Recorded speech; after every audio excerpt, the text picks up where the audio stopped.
Vous retrouvez maintenant La Foi prise au mot, votre émission de formation chrétienne présentée par Régis Burnet. Aujourd'hui, on parlera de gratitude avec le père François Cassine-Géna, Trévédy, moine de l'abbaye Saint-Martin de Bruges, et Dominique Poneau, directeur honoraire de l'École du Louvre.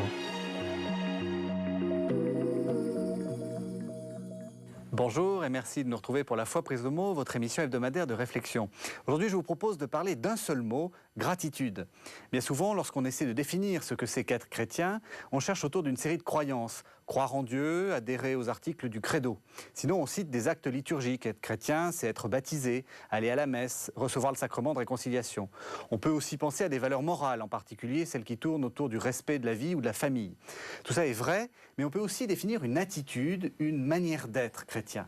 Et je pense que l'un des éléments fondamentaux de cette manière d'être est certainement la gratitude. Jésus, au dernier repas, ne commence-t-il pas par rendre grâce avant de distribuer le pain et le vin? Paul ne commence-t-il pas par ses épîtres dans une action de grâce? Je vous propose donc de redécouvrir la vertu chrétienne de gratitude en compagnie de Dominique Poneau. Bonjour. Bonjour. Alors Dominique Poneau, vous êtes directeur honoraire de l'École du Louvre et vous venez de faire paraître Célébration de la gratitude aux presses de la Renaissance. Et puis le frère Cassine-Géna, bonjour. Bonjour. Frère Cassine-Géna, vous avez fait paraître Étincelle 2, vous êtes frère de l'abbaye de Saint-Martin de Ligugé. Alors, j'ai envie donc de parler de gratitude, j'ai envie qu'on explique à quel point cette notion est une notion fondamentale pour le christianisme. Mais avant, on va essayer de faire un peu de définition. Vous avez fait de bonnes études, on va faire une analyse de concepts. Pour vous, qu'est-ce que la gratitude, qu'est-ce que la reconnaissance, qu'est-ce que la louange? Est-ce que c'est les mêmes choses? Je crois que la gratitude est plus fondamentale que la reconnaissance ou la louange. La louange est formulée, elle est orale, elle est vocale, elle est chantée même, tandis que la gratitude est une disposition tout à fait première. Elle est une réaction tout à fait première. Et sans doute pas une réaction à telle ou telle chose, mais beaucoup plus simplement au fait qu'on existe. Peut-être que la gratitude est la réaction la plus immédiate, devrait être la réaction la plus immédiate de ce qui existe. Pour vous Oui, je souscris à ce que vient de dire le frère François. Ce qui me touche peut-être le plus dans ce que semble vouloir dire ce mot de gratitude, c'est qu'on s'y sent à l'aise, en ceci que l'on s'y sent fondamentalement redevable, débiteur d'une dette que l'on ne pourra jamais payer. Et que nous éprouvons à la fois qu'il faudrait que nous soyons des débiteurs solvables, nous ne le sommes pas. Et que quelqu'un peut-être est peut-être simplement, ce quelqu'un peut d'ailleurs ne pas être Dieu en premier, c'est peut-être un ami, c'est peut-être un ciel, c'est plus quelqu'un, c'est quelque chose. Oui, oui. Eh bien, ne nous tient nullement rigueur de ce que nous soyons incapables de nous mettre à la hauteur du don qui nous est fait. Je crois que c'est, pour moi, donc le mot gratitude, de ce fait, est très associé, très étroitement associé à l'humilité. Certainement. On pourrait rajouter aussi peut-être que pour qu'il y ait gratitude, il faut recevoir.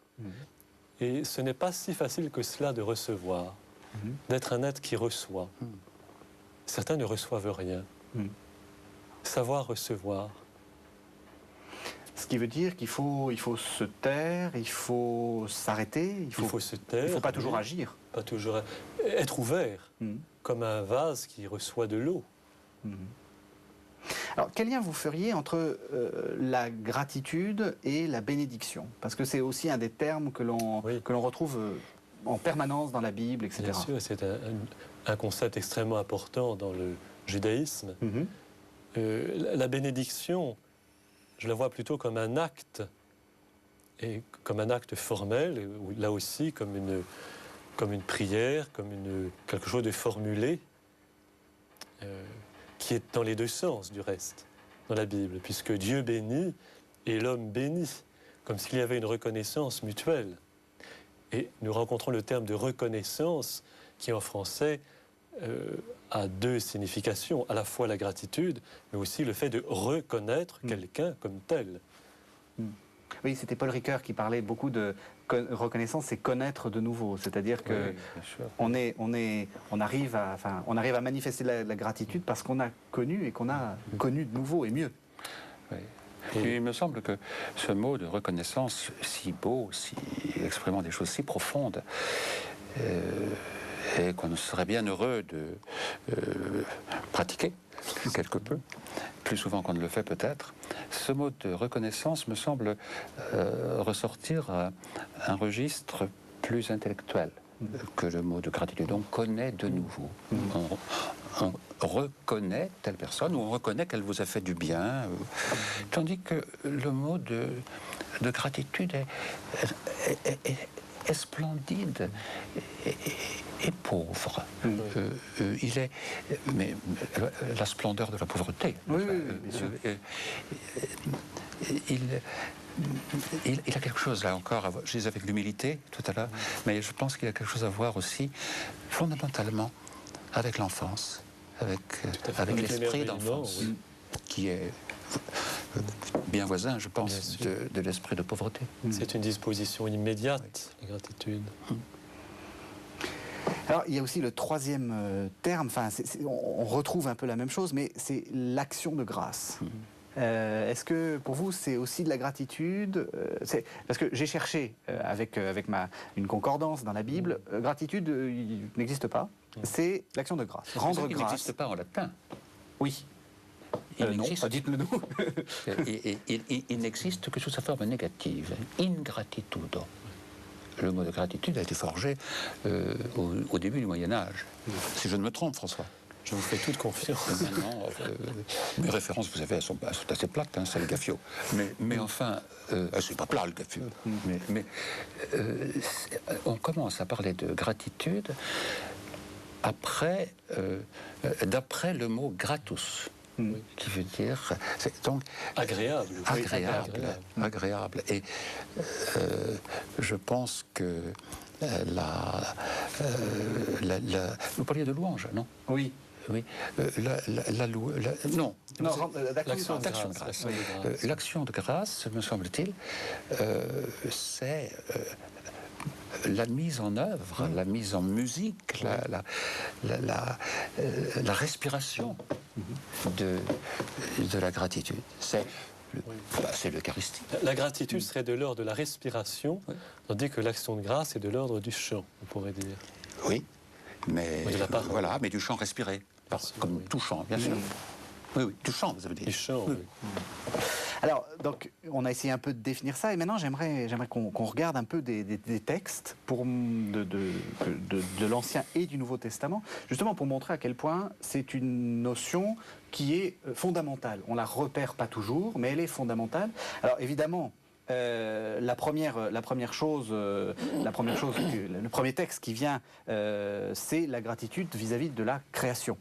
Alors je vous propose le fameux texte de Job, chapitre 38, où Dieu parle à Job en lui disant « Où étais-tu quand je fondais la terre? Dis-le si tu as de l'intelligence.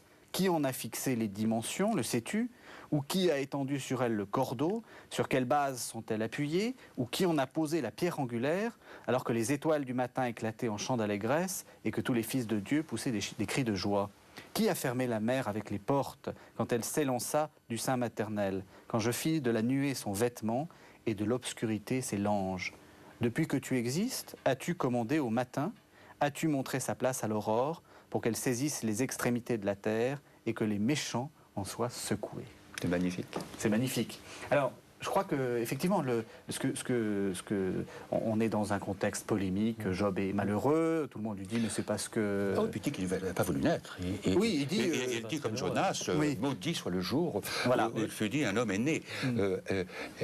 Pardon, je vous ai coupé la parole. Non, au contraire, allez-y. Mais je ne sais pas ce que vous en pensez, François. Il a dit tout de même avant, Dieu a donné et Dieu a repris Que Dieu soit béni.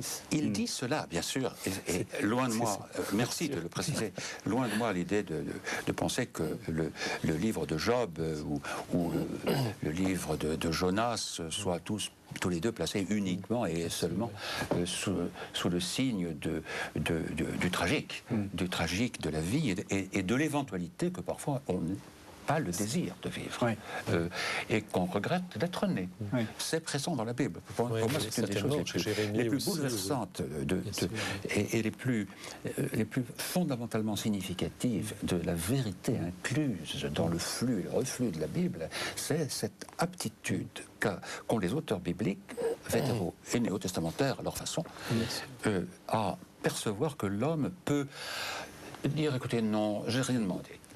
Voilà. Et la gratitude, me semble-t-il, comme la louange, jaillissent d'une espèce de transfiguration et de cet état éventuel, heureusement, qui n'est pas le propre de chacun et qui, pour chacun, n'est pas le propre de toute une vie. Donc, jaillissent éventuellement du désespoir et d'un état qui n'est pas si loin de la désespérance. La gratitude contestataire de Job. Oui. Mais ça prend toute sa force à partir du moment où cet élan de grâce, cet émerveillement, parce que c'est lié à l'émerveillement aussi, cet élan de grâce, de remerciement, de l'action de grâce de l'Eucharistie. Alors vous avez dit gratitude contestataire. Pardon.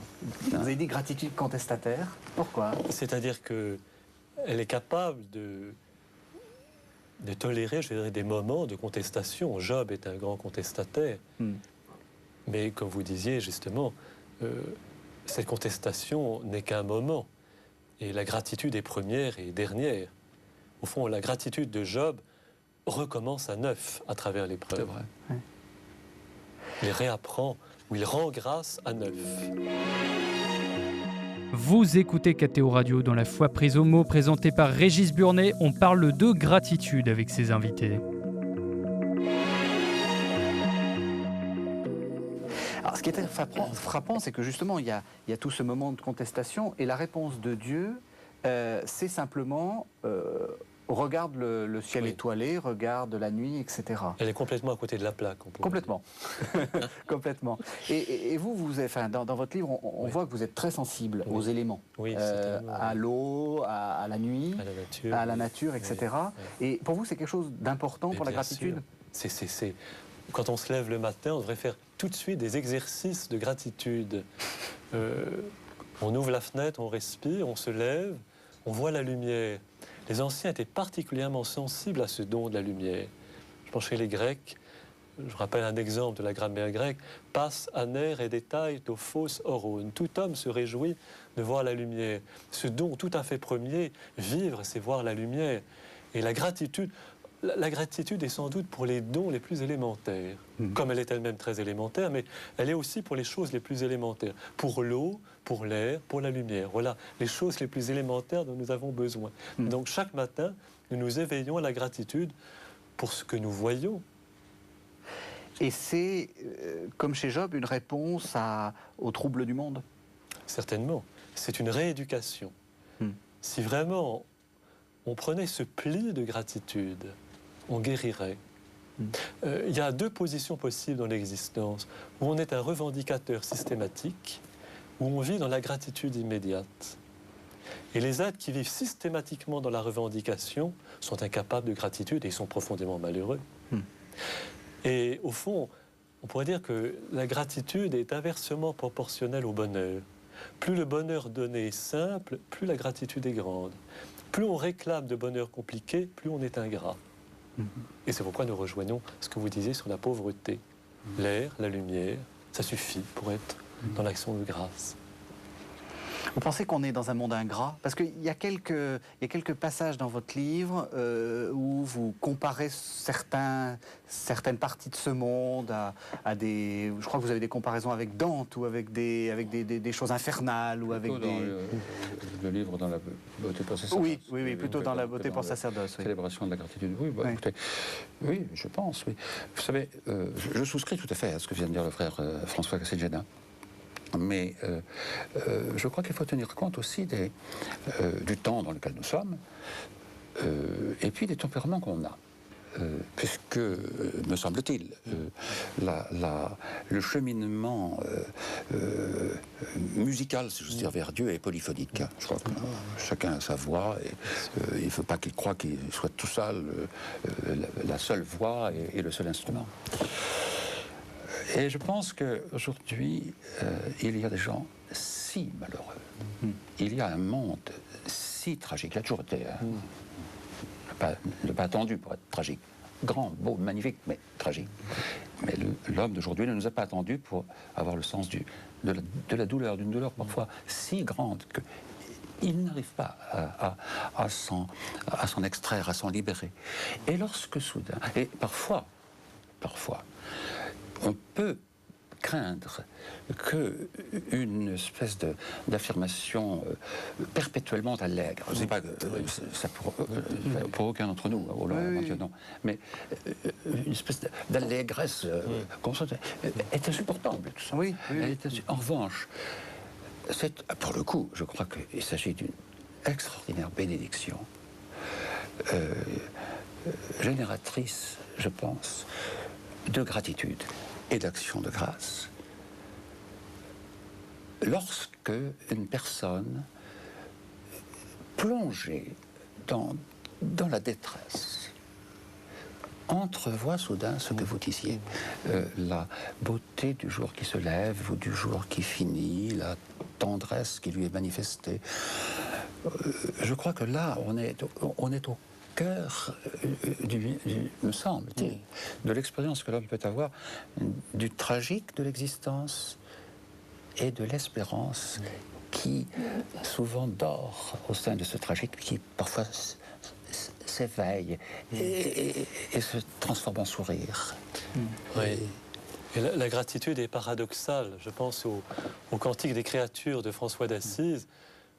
Loué sois-tu pour notre sœur la mort. Donc, la gratitude est capable d'assumer cela aussi. Là, je pense que le Christ est vraiment à la proue de l'action de grâce du monde et de la gratitude. Il est l'homme de la gratitude, mais il assume sa propre mort dans cette gratitude. C'est là qu'il est extraordinaire pour nous. Et il nous permet... dans l'angoisse. Et voilà. Oui, dans l'angoisse et dans une interrogation, je ne sais pas si elle est constante, mais qui est récurrente dans l'Évangile. Bien sûr. Pensez quand même que celui auquel tous les trois ici nous adhérons, en tant qu'homme, est Dieu, Fils de Dieu, le Père dans l'Esprit Saint. Bon, ça c'est clair, je ne veux pas rentrer dans l'ambiguïté. Mais enfin, cet homme-là, au moment où tout a l'air, où peut sembler aux yeux de certains avoir l'air de lui réussir, mais quand le Fils de l'homme reviendra, trouvera-t-il la foi sur la terre? Et puis il dit lui-même, mon âme est triste à en mourir.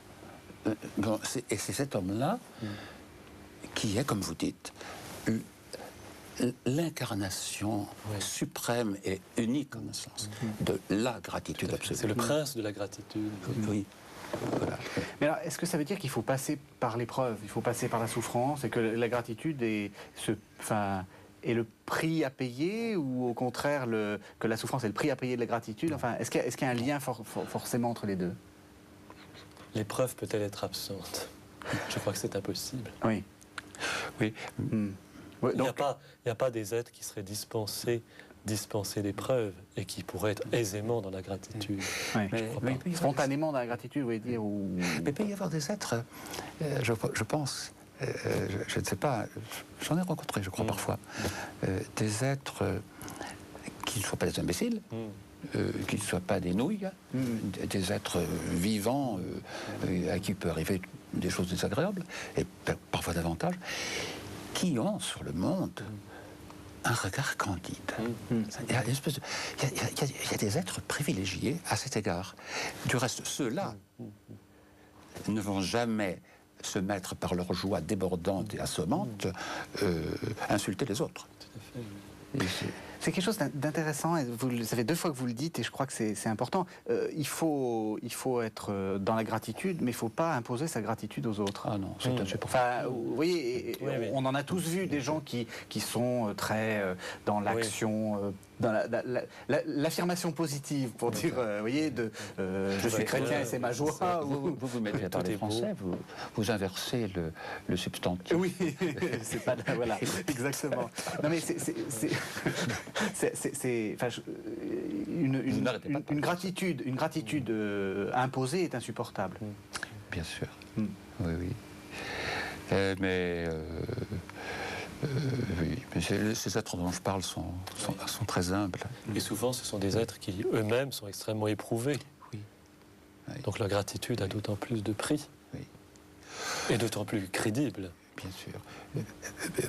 Puis-je évoquer un exemple personnel? C'est possible? Ah ben, au contraire. Figurez-vous qu'un monsieur qui aurait eu aujourd'hui, enfin pas aujourd'hui même, c'est le 23 mars qu'il aurait eu 108 ans. Donc il est mort. Considérait Ratzinger, à son époque, le cardinal Ratzinger, archevêque de Munich, comme un jeune. Bien sûr. Ce monsieur, qui était philosophe, qui devait d'être en vie, philosophe et professeur à Salzbourg, il devait, comme lui, comme sa femme, il devait d'être en vie à Edmond Michelet, parce qu'ils avaient été déchus de leur nationalité allemande pour des raisons assez faciles à comprendre. Ils étaient amis des Stein, bref, ils avaient pu s'échapper et partir pour l'Amérique, avant que Edmond Michelet lui-même fût pris et envoyé à Dachau. Et alors, la vie de cet homme-là et de sa femme, Lénie, lui s'appelait Baldwin, la vie de ces 2 personnes était une vie de gratitude.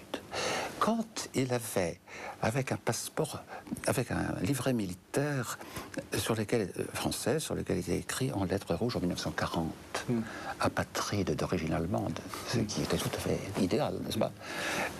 Il avait réussi à franchir un fleuve. Et tout de suite, lui était venu le psaume, vous savez, notre âme s'est échappée des pièges du chasseur, etc. Et nous avons été livrés. Et, au fond, cet homme-là, dont le sourire lui-même, nous sommes connus par le sourire. C'était au réfectoire de l'abbaye de Fontgombault. J'ai rencontré cet homme-là pour la première fois en 74, l'hiver 74. Il a souri. Et je lui ai souri, je ne sais plus lequel des deux a souri premier. Et toute sa vie était une vie de gratitude. Il aurait voulu faire un grand livre sur la gratitude. Il ne l'a jamais fait. Or, cet homme qui avait traversé des épreuves énormes, avec sa femme, cet homme, je crois, a toujours été très intelligent, un homme candide et un homme de gratitude. Et au fond, si j'ai fait cette espèce de petite chose, enfin, je me suis petit ou grand, ça ne me regarde pas d'ailleurs de le dire, ni de le savoir, eh bien, je me suis rendu compte en le faisant que c'était pour lui rendre hommage, en gratitude. En gratitude. Alors, je voudrais continuer à propos de l'importance de la gratitude pour aller vers la liturgie, pour montrer que aussi dans la vie chrétienne, la gratitude est mise en scène et mise en musique, mise en parole par la liturgie. Alors, Premier petit passage, livre des Chroniques, c'est le moment où David vient d'installer l'arche. Et la première chose qu'il fait, il dit, ce fut en ce jour que David chargea pour la première fois Asaph et ses frères de célébrer donc une liturgie, et le texte dit de célébrer les louanges du Seigneur. C'est-à-dire que le premier moment de la première liturgie est décrite par la Bible comme une louange. Alors vous êtes liturge, enfin vous êtes spécialiste de liturgie. C'est très important la gratitude dans la liturgie. Certainement, je dirais que c'est même l'essentiel. L'Eucharistie, c'est d'abord la gratitude. Et même l'aspect sacrificiel de l'Eucharistie n'est lisible et intelligible que dans l'action de grâce. C'est un sacrifice de louange. sacrifice de louange. Oui. C'est là que nous retrouvons le paradoxe. C'est que la louange du Christ au Père, assumant la souffrance et la mort elle-même. Mais c'est un sacrifice de louange. Et la gratitude est partout dans la liturgie. Oui. Elle est dans les oraisons, elle est dans les psaumes qui ont un tempérament de gratitude. Je pense le Fils des Laudes. Nous terminons toujours par ces psaumes 148, 149, 150 qui sont une action de grâce de la création vibrante comme des cymbales. Si on entend ce qu'on chante à ce moment-là, c'est extraordinaire. Et ça nous excite nous-mêmes à la gratitude. Et puis, qu'est-ce que nous disons au cœur de chaque Eucharistie ? Nous rendons grâce à Dieu. C'est ce que nous répondons à la parole de Dieu. C'est ce que nous, au début de la prière eucharistique, élevons notre cœur, nous le tournons vers le Seigneur. Rendons grâce au Seigneur notre Dieu. On est au cœur de l'Eucharistie et donc au cœur de la vie chrétienne. Et dans notre rapport au sacrement, et en particulier à l'Eucharistie, je crois que c'est important de cultiver cette priorité de l'action de grâce. Ce n'est pas une obligation, ce n'est pas une formalité, c'est un élan naturel. Il est bon de rendre grâce au Seigneur, le psaume 91. Alors on rend grâce pourquoi? Mais pour tout et pour rien, si j'ose dire. Oui. C'est là que je reviens à cette idée de frugalité. Je crois que la gratitude va avec la frugalité. Si on est ingrat, c'est qu'on est gourmand ou qu'on est habitué. Et je tiens au fait que nos contemporains ont du mal à avoir de la gratitude dans nos sociétés quand même très gâtées. On revendique pour ceci, pour cela, pour avoir plus d'argent, plus ceci. Mais quand dit-on merci ? Au fond. Nous sommes en plein âge ingrat. En plein âge ingrat, exactement. Nous avons des boutons un peu partout. Bien sûr. C'est l'âge bête. L'âge bête. L'âge bête. Et en même temps, je crois que nous devons assumer jusque dans notre Eucharistie cette ingratitude du monde. Puisque celui qui souffre par excellence de l'ingratitude, celui que j'appellerais volontiers l'ingratifié par excellence, c'est Dieu lui-même. C'est ça. C'est le pauvre de notre action de grâce. Qui lui dit merci? Qui lui dit vraiment merci? Quand lui disons-nous vraiment merci? Ça vous arrive quand vous écrivez? Oui. Peut-être. Pratiquement tout le temps. Et peut-être que c'est ma manière de lui dire merci, effectivement. Une des manières, mais en tout cas, vraiment sans C'est vrai. manier la mandoline.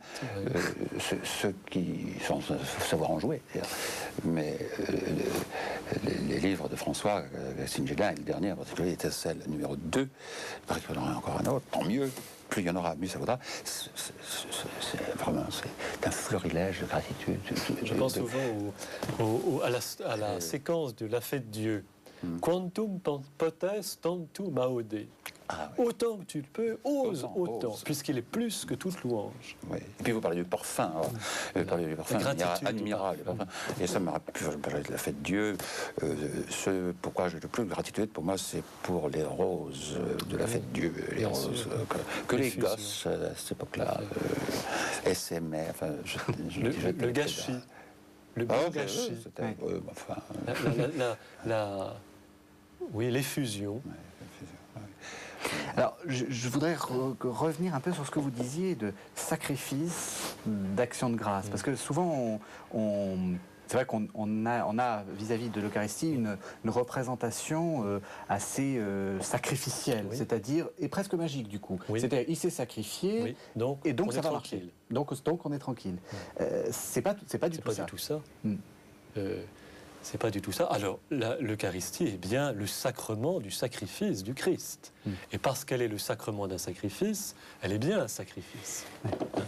Mais c'est un sacrifice de louange. C'est le sacrifice rédempteur du Christ, mais qui rend dans son action de grâce. Le Christ est au fond, au nom de toute l'humanité, le député, si j'ose dire, de toute la création, pour rendre grâce au Père. Père, je te rends grâce parce que tu as caché ces choses aux sages et aux savants. Le Christ lui-même, on le voit dans l'Évangile, il se cache pour aller rendre grâce. Il va dans la montagne pour aller rendre grâce. Père, je te rends grâce. Oui, et c'est d'ailleurs assez étonnant, Matthieu 26, pendant qu'il mangeait, donc c'est le dernier repas, pendant qu'il mangeait, Jésus prit du pain et après avoir rendit grâce, il le rompit et donna aux disciples en disant « Prenez et mangez, ceci est mon corps ». Il prit ensuite une coupe et après avoir rendu grâce, il la leur donna. Alors, parce que la Pâque de Jésus s'inscrit dans le rituel de la Pâque juive, qu'il a innové profondément, mais dans lequel il s'est inscrit dans une humilité extraordinaire, sauf à le transformer de l'intérieur. Mais là aussi, cette inscription du Christ dans le rituel de son temps, dans la liturgie de son temps, pour la faire exploser d'une certaine manière. Ne pensez-vous pas, sans transformer l'Eucharistie en je ne sais quel acte magique? Bien sûr que non. Il faut surtout qu'elle nous invite à vivre un paradoxe, un paradoxe vraiment absurde pour la raison qui ne serait que raisonnable, au lieu d'être véritablement la raison. Quand le Christ, alors pour le coup, dans l'Évangile selon Saint Jean, au chapitre 6e, si je ne me trompe pas, dit vous devez manger ma chair et boire mon sang. Qui mange ma chair et boit mon sang a la vie en lui. Si vous ne mangez pas la chair, si vous ne buvez pas le sang du Fils de l'homme, vous n'aurez pas la vie en vous. Non mais, certes, n'entrons pas à partir de telles paroles, surtout pas dans la magie, mais de grâce, si je veux dire. C'est pas du tout ce que vous faites. N'évacuons pas le caractère mais complètement explosif de ces paroles qui sont rien enlevées au sacrifice unique de la passion du Christ et de sa résurrection. Tout de même sont des paroles à peu près impossibles à entendre aussi, et à vivre aussi bien à nous qu'aux disciples qui pour la plupart s'en allèrent à la suite de cette expression de ce propos du Christ. Alors nous avons une chance inouïe, me semble-t-il. Est-ce que je dis des bêtises? Non, pas du tout. Non, pas du tout. Et quand le Christ nous dit « Faites ceci en mémoire de moi », ça va très loin. Il ne s'agit pas simplement de répéter des paroles ou de reproduire des gestes, mais d'entrer nous-mêmes dans la logique de cette fraction totale. Au fond, que chacun de nous puisse dire, mystérieusement, d'une manière ou d'une autre, « Ceci est mon corps livré pour vous ». Alors chacun peut le faire d'une manière ou d'une autre. Dans la maladie, dans le dévouement, dans une forme de vie consacrée, dans le mariage, dans l'écriture aussi. Il y a 1000 manières de donner son corps. Et son corps, non pas... La musique. Voilà, la musique. L'expression artistique aussi est une manière de donner son corps, de le livrer, certainement. Il y a 1000 manières de faire Eucharistie et donc d'exprimer cette gratitude. Vous écoutez KTO Radio dans la foi prise au mot, présenté par Régis Burnet. On parle de gratitude avec ses invités.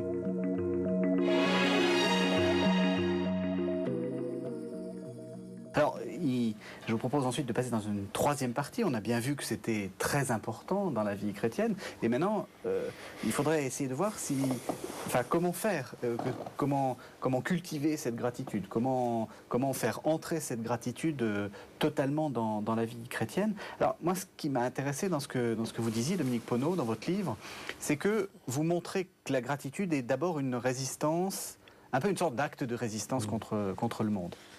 C'est une manière de se créer son petit monastère, d'une certaine façon. En tout cas, de vivre sa propre vie, essayer de vivre sa propre vie comme une vie dans un sanctuaire, en effet, quel que soit l'état qui vous soit dévolu.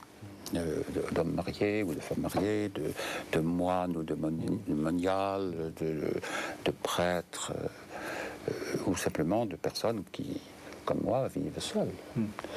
Je pense que, oui, il y a une très fondamentale invitation pour tout homme, pour tout être humain, quel que soit son état,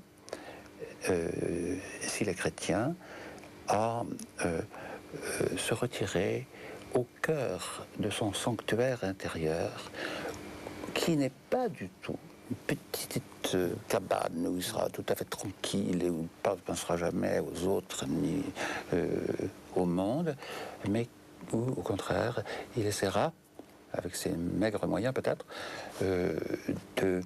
d'ouvrir son cœur à la dimension universelle de l'homme, de la création, du cosmos. Le tout dans une, j'espère, une humble révérence envers celui sans qui il ne serait pas là. Et en associant à celui-là toute l'immense chaîne, très probablement largement pécheresse, de ceux qui, grâce à qui, est advenu cet autre pécheur. Oui, parce qu'il y a un des chapitres, enfin le premier quasiment, où vous faites une gratitude pour la généalogie, enfin pour votre... Oui. On doit, je pense, généalogie, oui, pour nous tous, vous savez. D'abord, je suis pas sûr qu'on aurait de soi-même aimé être qui on est. Ça peut arriver, mais enfin, c'est pas constant. C'est plutôt rare, en fait. Oui, enfin, tout le monde n'est pas comme le duc de Montlévrier dans l'Habit Vert, qui, dès qu'il rencontre quelqu'un, dit « je me porte bien ». Non, c'est vrai. Déjà ça, et puis tous nos parents, quand on a pris de l'âge, quand on prend depuis la naissance, il est vrai, mais depuis la conception déjà, mais plus ça va, plus on s'en rend compte. On a envie de sourire à ceux connus et éventuellement inconnus, parce qu'ils sont beaucoup plus anciens, qui vous ont fait, qui vous ont rendu furieux, qui ont pu vous rendre triste, qui ont pu vous donner l'impression qu'ils vous faisaient du mal. C'est d'ailleurs pas sûr qu'ils vous en aient fait, mais peut-être vous en ont-ils fait. Et vous avez fait tant de mal aux autres. Donc, je crois que, oui, rendre grâce pour tous ceux UX de qui l'on vient, mais rendre grâce aussi pour tous les autres, pour tous ceux à qui nous pensons que nous devons quelque chose que nous n'avons pas rendu, ou peut-être que nous avons rendu, mais c'est rare, qu'ils veuillent l'accepter ou non. Et sans compter tous ceux qui sont bien là aussi et que l'on a complètement oubliés, mais sans qui on ne serait pas. Là. Je trouve absolument merveilleux. Puis je m'arrête parce que je monopolise le... C'est trop. Mais vous savez, je pense souvent à l'extraordinaire aventure. Qu'est-ce qui fait qu'aujourd'hui, nous soyons dans ce studio, tous les trois, avec nos têtes différentes, nos âges différents, notre école commune, mais enfin, ça n'intéresse pas le téléspectateur. Mais c'est péché, là, hein, attention, c'est péché. Non, c'est rire. Voilà. Non, mais nous sommes très différents. Et qu'est-ce qui fait que nous sommes ensemble et que nous essayons de parler de la même chose, chacun avec sa voix, surtout ceux qui sont plus discrets dans la manière de l'émettre. Vous, donc. Est-ce que, justement, l'un des biais, parce que l'un et l'autre, vous êtes très sensibles à l'art. Vous avez dirigé l'école du Louvre, vous êtes très sensible à la musique. Est-ce que pour vous, l'art fait partie des lieux privilégiés, soit pour exprimer, soit pour reconnaître la gratitude? Certainement.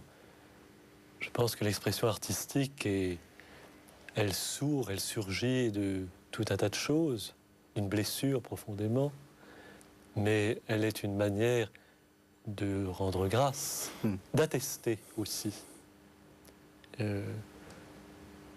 Oui, d'attester et de dire merci, de rendre témoignage à la beauté. Mais qu'est-ce que la beauté? Je serais incapable de la définir. Et peut-être que justement, la beauté est ce que nous serons toujours incapables de définir. Pour vous, c'est quoi, je vous poserai après la question, pour vous, c'est quoi l'une des musiques ou l'une des œuvres qui exprime le mieux la gratitude? Ou peut-être la musique ou l'œuvre pour laquelle vous avez le plus de gratitude, parce qu'elle n'est pas de vous et parce qu'elle vous a... Je crois que avec ma pratique quotidienne de moine à Ligugé, et puis depuis 80, donc ça fait près de 30 ans, c'est le chant grégorien. Parce que c'est le chant de tous les jours. Notre action de grâce, notre gratitude, la plus vraie, doit passer par les choses de tous les jours. Elle n'est pas exceptionnelle. C'est comme l'eau, la lumière et l'air. Et ce chant-là, c'est le chant de tous les jours. Et ça m'arrive souvent quand je me réveille le matin, justement, l'importance de ce réveil du matin, premier essai de la résurrection. Ce qui me vient à l'idée, ou au cœur plutôt, c'est une mélodie grégorienne. Et puis j'ai une gratitude particulière aussi pour l'océan. Pour les heures passées sur l'océan, qui sont des moments de gratitude plénière.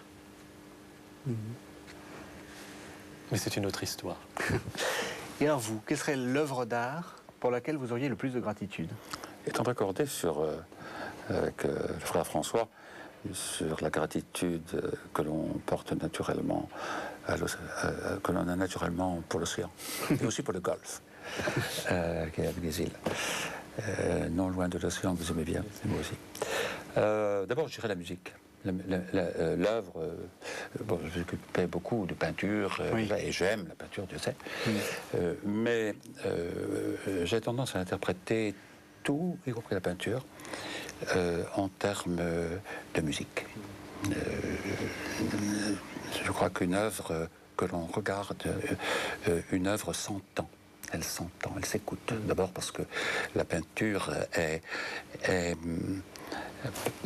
les arts visuels en général ne sont pas exempts de la durée. Au contraire, une des œuvres qui me touche le plus en peinture est une œuvre de musique. Et c'est un cri. Ça ne vous surprendra pas ayant lu ce livre. C'est un cri, c'est le mariage paysage avec Orphée et Eurydice de Poussin. Vous avez Orphée qui joue à droite, une musique merveilleuse, il y a quelques nymphes, plus le dieu Hymen qui l'écoute. Il est tout à l'extase de sa propre musique, la musique de sa lyre. Et puis au milieu du tableau, en bas, mais juste au milieu, dans ce jaune citronné qu'aime bien Poussin, vous avez une femme genou en terre, la bouche ouverte, qui vient de pousser un cri et qui a laissé tomber son panier de fleurs qu'elle venait de rapporter, qu'elle venait de cueillir. Pourquoi c'est donc qu'elle crie? Parce qu'elle a la bouche ouverte. On peut avoir la bouche ouverte sans crier. Non, parce qu'un pêcheur à la ligne qui est derrière vient de se retourner. Elle a eu mal, mais elle ne sait pas ce qui lui a fait mal. Nous savons, parce que nous connaissons son histoire. Et puis parce qu'on voyons une petite espèce de petite bande mouvante et dorée qui se promène, il s'en va dans l'herbe. C'est un serpent. C'est Eurydice. La vraie musique de ce tableau, c'est le cri d'Eurydice que n'entend pas le prince des musiciens, Orphée. Mais qu'a entendu le pêcheur à la ligne, il s'est retourné. Et là, nous sommes plongés dans une magnificence visuelle extraordinaire, dans le tragique de la vie humaine, dans les illusions aussi, qu'une certaine complaisance à l'art peuvent entretenir. Mais c'est l'art. Pourquoi ces illusions? Orphée n'entend rien. Il s'enchante lui-même. Et c'est toujours le risque d'une esthétique esthétisante et narcissique. C'est un risque que je cours sans cesse. Que tout professeur, que tout écrivain, voilà, que tout le monde. Mais tout de même, c'est nous indiquer dans une grande beauté, parce que tout ça, je ne peux pas le définir plus que vous, mais dans une grande beauté, que la vie est tragique, qu'elle se termine. Alors, que l'on croit ou non à l'éternité, nous avons là déjà Hic et Nunc dans ce tableau qui a été peint dans les années 1650, ça fait un certain temps, Eh bien, aujourd'hui encore, nous sommes en présence d'une des formes d'éternité dans notre fugitivité temporelle auquel nous pouvons accéder. Puis alors, je m'arrête là. Il y a bien sûr ce tableau. Il m'est venu à l'esprit, beaucoup d'autres auraient pu me venir à cause de la musique. Puis il y a Mozart. Donc grégorien, 1000 fois d'accord. Il me nourrit tout le temps, pas autant que vous, mais beaucoup. Mais il y a Mozart. Alors s'il fallait choisir un passage, je choisirais, je pense, soit le deuxième mouvement du quintet pour clarinette, soit le deuxième mouvement du concerto pour clarinette, ou l'ensemble. Et puis voilà. Et j'aimerais aussi que vous avez parlé de grégorien. J'aimerais qu'on revienne un peu là-dessus. Comment est-ce qu'on peut vivre la liturgie avec gratitude? Parce que vous la faites. Alors, à la limite, vous êtes acteur et puis vous pouvez avoir l'air souriant. Comment est-ce qu'on la vit quand on n'est pas le prêtre, quand on n'est pas le... Mais la liturgie peut être aussi un lieu d'ennui. Je crois que c'est légitime, un lieu d'usure, un lieu de routine. Elle l'est pour tout le monde. Mais il y a une sorte de résurrection permanente, nous réveiller à ce que nous faisons. Nous avons tendance à être un peu des somnambules. Se réveiller, la vertu de réveil. Je pense au temps de l'Avent. Levons-nous, ce que dit saint Benoît dans le prologue de l'Arrêt, les oreilles attentives et, au fond, se réveiller sans cesse à ce que nous sommes, à ce que nous faisons, aux choses les plus élémentaires qui nous sont données. Si chacun se réveillait à sa propre vie telle qu'elle est, peut-être qu'il y aurait plus de gratitude aussi, si difficile que soient les vies, pour chacun. Parce que chacun a le mystère de la difficulté de sa propre vie. Il n'y a pas de vie idéale. Il n'y a pas de vie exemptée. Toute vie est difficile. Alors, justement, c'est ce que... on tourne autour depuis quelque temps, mais souvent, on a l'impression que la gratitude, c'est sortir un peu du réel. Et vous dites au contraire. C'est de faire... c'est de prendre le réel au sérieux. De prendre le réel très au sérieux. Et la souffrance, et la mort. Loué sois-tu, mon Seigneur, pour notre sœur la mort. Je m'appelle François, alors évidemment, je ne suis pas Saint François, mais j'aime bien mon saint patron et le soleil noir de la mélancolie, comme dit Nerval. Le soleil noir. Que ce qui est noir puisse devenir soleil. Ça, c'est extraordinaire. Et ça, c'est la louange. Ça, c'est le Christ. Ça, c'est Pâques. Ce qui est noir peut devenir soleil. Mais ça dépend aussi un peu de nous. Si on a un tempérament d'action de grâce. Et vous parliez de Mozart, je pense à la fin du Gloria de la messe en si de Bach.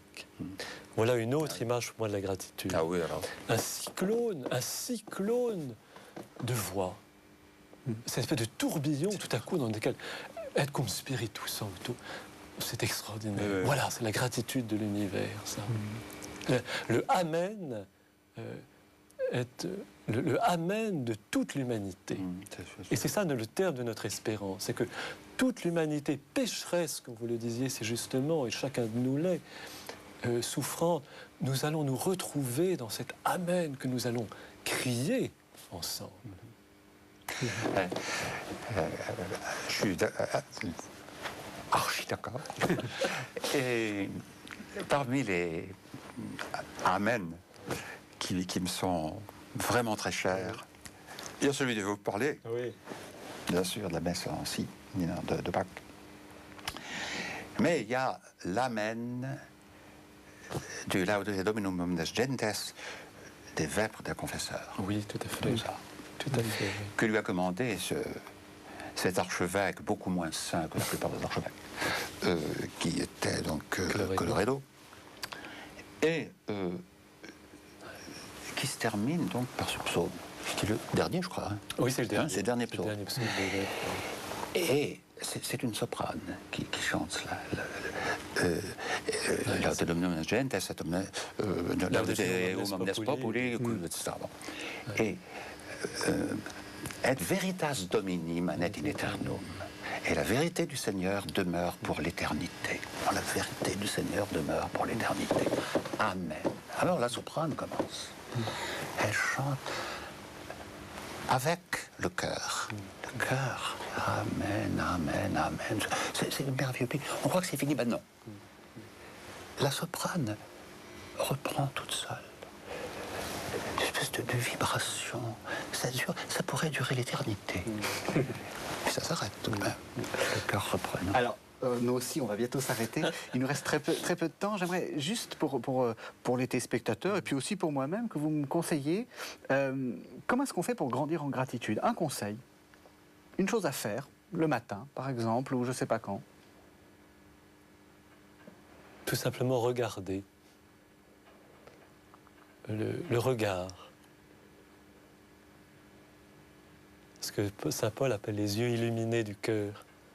Peut-être apprendre à regarder, peut-être même si on est aveugle. Et vous? Je ne sais pas. Pensez à quelqu'un qui est à lui seul une parabole de gratitude.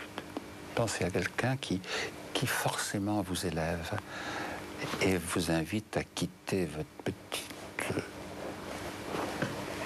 votre petit train-train dans lequel vous êtes déjà en train de rentrer si vous n'y prenez garde. Pensez à quelqu'un de lumineux. Et il y en a beaucoup. Mais pensez à une personne, par exemple. Merci à tous les deux. Alors je vais reprendre un peu les livres. Donc Dominique Poneau, votre livre La beauté pour sacerdoce a été republié en petite collection des presses de la Renaissance. Et également, bien entendu, votre livre là, qui vient de sortir, Célébration de la gratitude, qui est lui aussi aux presses de la Renaissance. Et François Cassin-Géna, votre livre Étincelle 2. Donc on attend le 3. Le troisième est en rédaction nocturne et quotidienne. Voilà. Donc, écoutez, merci à tous les deux. Merci de nous avoir fait comprendre un peu ce que c'était que la gratitude. J'espère que ça a permis aux téléspectateurs de comprendre à quel point c'est important et c'est une attitude chrétienne fondamentale. Et même si on n'en parle pas tout le temps, il faut pas hésiter à manifester de la gratitude et à pratiquer la vertu de gratitude. Alors, je fais faire mon petit exercice de gratitude à moi. Je remercie donc Carole Delafont qui m'a vraiment beaucoup aidé à faire cette émission. Je remercie le réalisateur Henri de Mérindol et à travers lui, j'ai pas le temps de citer tout le monde, tous ceux qui ont préparé et permis que cette émission ait lieu. Merci à tous. On se retrouve la fois prochaine pour un nouveau numéro de La Foi prise au mot.